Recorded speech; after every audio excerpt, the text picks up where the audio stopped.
Students, मैं आप लोगों से डिस्कस करने जा रहा हूँ डेप्रिसिएशन चैप्टर में फिक्स्ड एसेट अकाउंट किस तरह से बनाया जाता है बच्चों।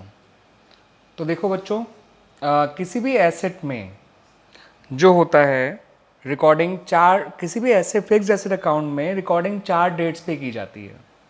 एक होती है उसके ओपनिंग डेट पे, जो एसेट का पुराना बैलेंस होता है उसको लिखा जाता है टू बैलेंस ब्रॉट डाउन, आप देख सकते हैं इसमें। ठीक है बच्चों, फिर जिस डेट पे आपने एसेट खरीदी है उस डेट में उसकी परचेज को रिकॉर्ड करेंगे। जिस प्राइस पे उसको परचेज किया गया है वो, even all such expenses which are included in the cost of the asset. ठीक है बच्चों, ओपनिंग डेट पे उसका ओपनिंग बैलेंस लिखा जाता है, ध्यान रखिएगा, opening balance of the asset. अगर पहले ही साल आप का अकाउंट बना रहे हैं तो हो सकता है पहले साल आपका ओपनिंग बैलेंस ना हो, क्योंकि पहले साल आपने एसेट को खरीदा होगा। ठीक है बच्चों, तो ओपनिंग डेट पे जो आपको काम करना होता है वो उसके ओपनिंग बैलेंस को लिखना होता है, that is to balance brought down opening balance. Asset का बैलेंस डेबिट हुआ करता है इसलिए वो डेबिट साइड में लिखा गया। जिस डेट में आपने एसेट को खरीदा उस दिन टू बैंक लिखा। ठीक है, टू बैंक या टू कैश या टू सप्लायर भी आप लिख सकते हैं अगर आपने एसेट उधार खरीदी है तो। ठीक है बच्चों, तीसरी डेट होती है डेट ऑफ सेल, जिस डेट पे एसेट को बेचा जाता है। तो जिस डेट पे एसेट को बेचा जाता है उस दिन देखिए क्या क्या काम किए जाते हैं। जब भी किसी एसेट को बेचा जाता है तो डेट ऑफ सेल पे एक उसका डेप्रिसिएशन लिखा जाता है, जितना डेप्रिसिएशन उस पर चार्ज किया गया।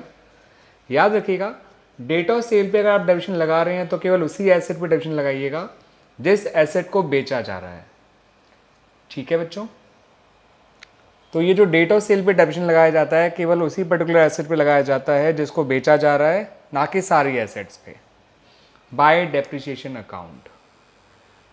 इसमें डेप्रिसिएशन केवल उसी एसेट पे लगाया जाता है जो एसेट उस साल बेची गई है, एंड उतने टाइम पीरियड का लगाया जाता है जितने टाइम पीरियड के लिए उसको उस साल यूज़ किया गया है।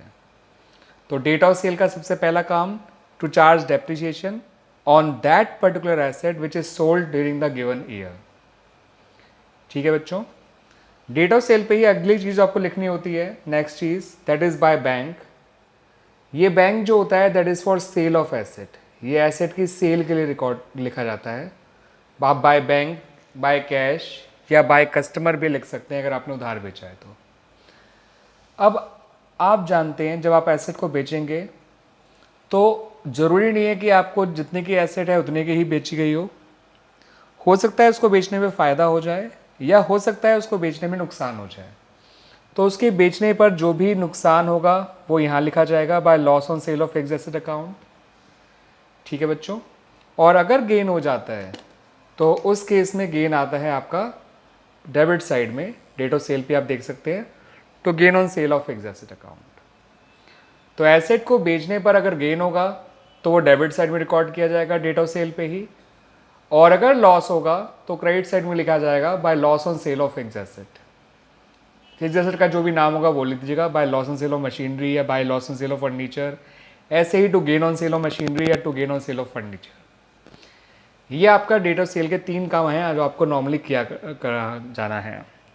ठीक है बच्चों, on the date of sale सबसे पहले डेबिशन लगाइए on the asset which is sold during the given year and only for the time period for which it is use in that particular year. जिस एसेट को बेचा गया उस पर ही डेप्रिसिएशन लगाया जाएगा और उसको जितने पीरियड इस साल आपने यूज़ किया है उतने पीरियड का ही डेप्रिसिएशन लगाएंगे, not for the whole year.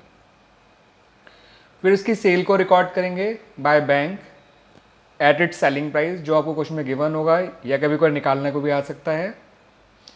और उसके होने वाले लॉस, सेल पे होने वाले गेन या लॉस को रिकॉर्ड करेंगे। लॉस होगा तो क्रेडिट साइड लिखेंगे by loss on sale of fixed asset account, और अगर गेन हो गया तो to gain on sale of fixed asset account. ये काम हो गया आपका डेट ऑफ सेल का। अब आ जाइए क्लोजिंग डेट पे, साल के आखिर में। याद रखिएगा, साल के आखिर में दो काम करने होते हैं। पहला काम होता है बच्चों to write off depreciation on the asset. ठीक है बच्चों, तो एसेट पे depreciation normally at the end of the year ही लगाया जाता है। ठीक है बच्चों, एसेट पे जो डेप्रिसिएशन लगाया जाता है normally at the end of the year ही लगाया जाता है। और उतने पीरियड का डेफिनेशन लगाया जाता है जितने पीरियड के लिए उन एसेट्स को आपने उस साल यूज़ किया है। अगर कोई पुरानी एसेट है तो और उस साल वो पूरे साल यूज़ हुई है तो पूरे साल का डेफिनेशन लगाइए। अगर कोई नई एसेट है इसी साल खरीदी गई है तो उसको जितने पीरियड के लिए इस साल यूज़ किया है उतने पीरियड का डेफिनेशन लगाइए as per straight line method और as per written down value method which is given in the question.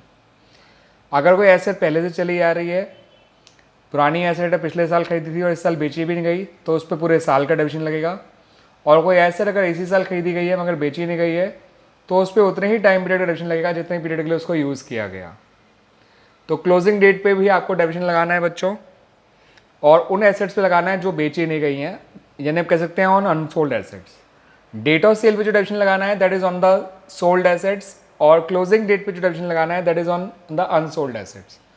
और उतने ही टाइम पीरियड के डेफिनेशन लगाए जाते हैं जितने टाइम पीरियड के लिए उन एसेट्स को यूज़ किया गया इन दैट पर्टिकुलर ईयर। ठीक है बच्चों, बाकी गेन या लॉस कैसे निकालते हैं वो आपको मैं समझा देता हूँ अभी।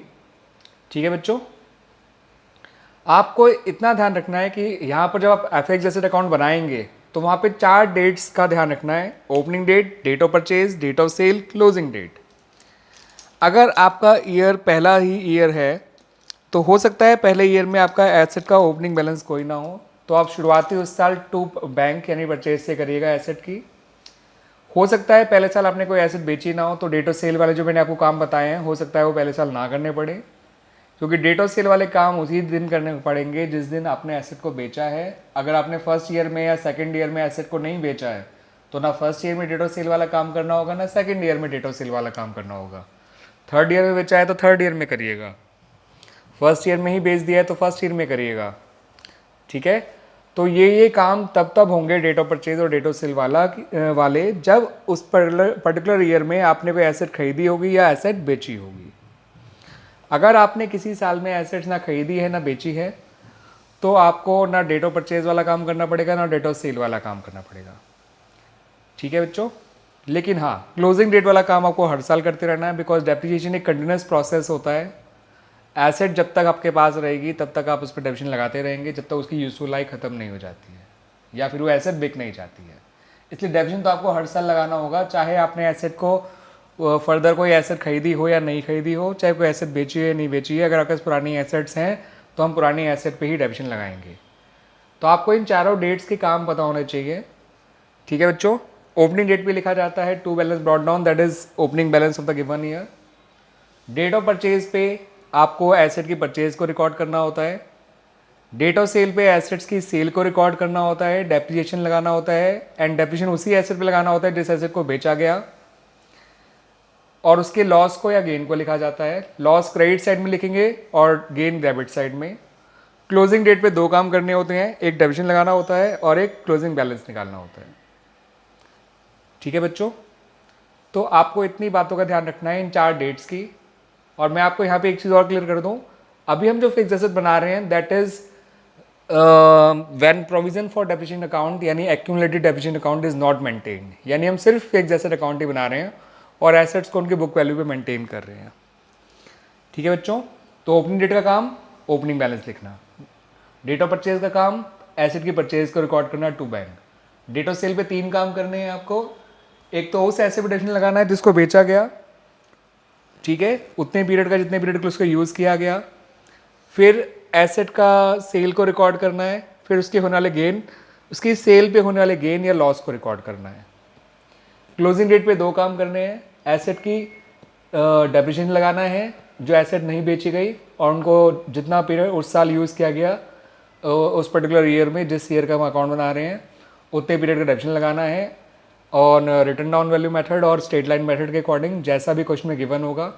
और फिर आपको क्लोजिंग बैलेंसेस निकालने हैं, और जो क्लोजिंग बैलेंसेस तो गिवन ईयर है वो नेक्स्ट ईयर का ओपनिंग बैलेंस बन जाएगा।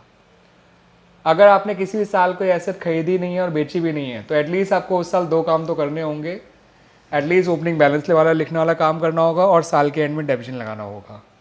डेट ऑफ परचेज वाले काम उन्होंने ईयर्स में करेंगे जिन ईयर्स में आपने एसेट को खरीदा है। डेट ऑफ सेल वाले काम उन्होंने ईयर्स में करेंगे जिन ईयर्स में आपने एसेट को बेचा है। बट क्लोजिंग डेट वाला काम लगभग हर साल होगा, ओपनिंग डेट वाला काम भी लगभग हर साल होगा एक्सेप्ट फॉर फर्स्ट ईयर जिस साल एसेट को खरीदा गया होता है, क्योंकि फर्स्ट ईयर में हो सकता है कि एसेट का पुराना बैलेंस कोई ना हो। इन बातों को जरूर ध्यान रखिएगा बच्चों। अब मैं आपको बताने जा रहा हूँ हाउ टू कैलकुलेट गेन और loss on the sale of an asset. देखिए बच्चों, वो कैसे निकाला जाता है। आपको एसेट की कॉस्ट प्राइस दे रखी होगी। जिस प्राइस पे एसेट को एक्वायर किया जाता है, खरीदा जाता है, उसको एसेट की कॉस्ट प्राइस कहा जाता है। इसके अंदर उसका purchase price as well as expenditure incurred on its freight, carriage, installation, repairs etcetera, ये सब चीज़ें उसमें ऐड कर दी जाती हैं, तब जाके उसका कॉस्ट प्राइस निकल के आता है। फिर एसेट्स में से उसका डेप्रिसिएशन माइनस कर दिया जाता है from the date of its purchase to the date of its sale, from date of purchase to date of sale। कहने का मतलब है कि उस एसेट को आपने गिव अब तक जब से खरीदा और जब से उसको बेचा, उतने टाइम पीरियड का डेप्रिसिएशन आपको उसका इकट्ठ लगाना है और उसको कॉस्ट प्राइस में से माइनस कर देना है। सपोज कोई एसेट 4 साल यूज़ हुई है तो उसका 4 साल का डेप्रिसिएशन आपको माइनस करना है as per written down value method और as per straight line method, जो भी क्वेश्चन में गिवन होगा। ठीक है बच्चों। एंड देन आपको जब आप कॉस्ट प्राइस में से उसका डेप्रिसिएशन माइनस कर देंगे डेट ऑफ परचेज से लेके डेट ऑफ सेल तक का, तो उसकी बुक वैल्यू निकल आएगी एसेट की on the date of cell.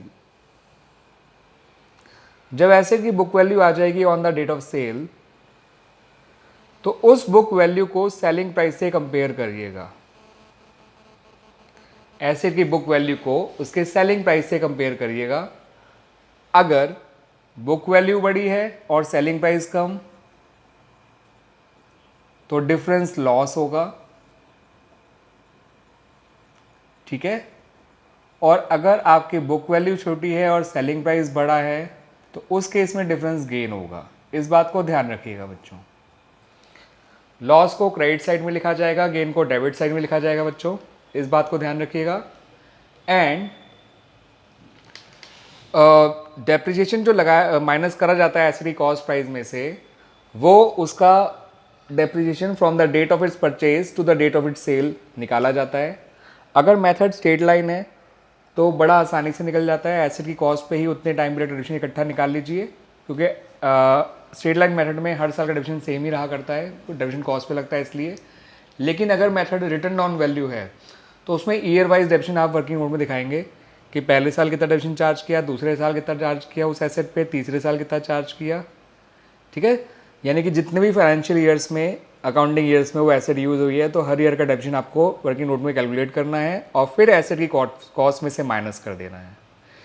Return down में क्योंकि डेप्रिसिएशन हर साल के ओपनिंग वैल्यू पे लगता है एसेट्स की, दैट्स वाई आपको हर साल की ओपनिंग वैल्यू पता होनी चाहिए। दैट्स वाई उसका डेप्रिसिएशन हर साल माइनस करिए उसकी बुक वैल्यू में से, ताकि हर साल की ओपनिंग बुक वैल्यू निकल के आ सके और डेप्रिसिएशन अगले साल का निकल सके उस पर्टिकुलर ईयर का।